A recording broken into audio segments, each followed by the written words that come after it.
ನಮಸ್ಕಾರ. ರೈತರಿಗೆ ಸಲಹೆಗಳು. ಡಿಎಪಿ ಮತ್ತು ಯೂರಿಯಾ ರಸಗೊಬ್ಬರಗಳಿಗೆ ಪರ್ಯಾಯವಾಗಿ ಸಂಯುಕ್ತ ಗೊಬ್ಬರಗಳನ್ನು ಬಳಸುವ ಬಗೆ. ಸಸ್ಯಗಳ ಬೆಳವಣಿಗೆಗೆ ಮತ್ತು ಅಭಿವೃದ್ಧಿಗೆ 18 ಪೋಷಕಾಂಶಗಳ ಅಗತ್ಯವಿರುತ್ತದೆ. ಇವುಗಳಲ್ಲಿ ಇಂಗಾಲ, ಜಲಜನಕ ಮತ್ತು ಆಮ್ಲಜನಕವು ಸ್ವಾಭಾವಿಕವಾಗಿ ದೊರೆಯಲಿದ್ದು, ಗಾಳಿ ಮತ್ತು ನೀರಿನ ಮೂಲಕ ಸಸ್ಯಗಳಿಗೆ ಲಭ್ಯವಾಗುತ್ತದೆ. ಉಳಿದ 14 ಪೋಷಕಾಂಶಗಳಲ್ಲಿ ಸಾರಜನಕ, ರಂಜಕ, ಪೊಟ್ಯಾಷ್ ಹೆಚ್ಚಿನ ಪ್ರಮಾಣದಲ್ಲಿ ಬೇಕಿದ್ದು, ಅವುಗಳನ್ನು ಪ್ರಧಾನ ಪೋಷಕಾಂಶಗಳೆಂದು ಕರೆಯುತ್ತೇವೆ.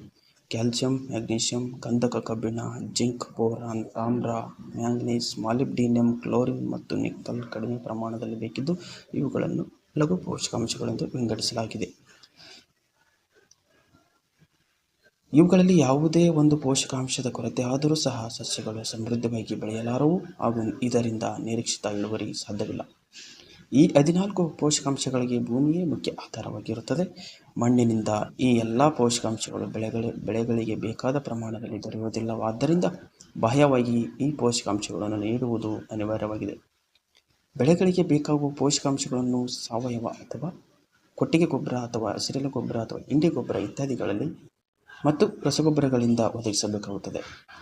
ರಸಗೊಬ್ಬರಗಳಲ್ಲಿ ಪೋಷಕಾಂಶಗಳು ಹೆಚ್ಚಿನ ಪ್ರಮಾಣದಲ್ಲಿ ಮತ್ತು ನೇರವಾಗಿ ದೊರೆಯುವ ರೂಪದಲ್ಲಿದ್ದು, ಅವುಗಳ ಬಳಕೆ ಅತ್ಯಗತ್ಯವಾಗಿರುತ್ತದೆ.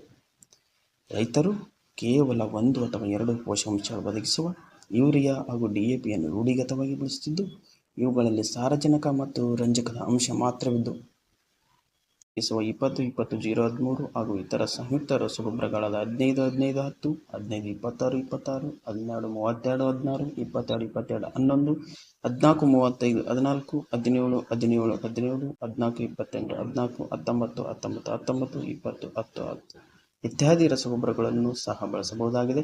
ಇದರಿಂದ ಮಣ್ಣಿನ ಆರೋಗ್ಯದಲ್ಲಿ ಸುಧಾರಣೆ ಮತ್ತು ಬೆಳೆಗಳ ಇಳುವರಿಯನ್ನು ಹೆಚ್ಚಿಸಲು ಅನುಕೂಲವಾಗುತ್ತದೆ.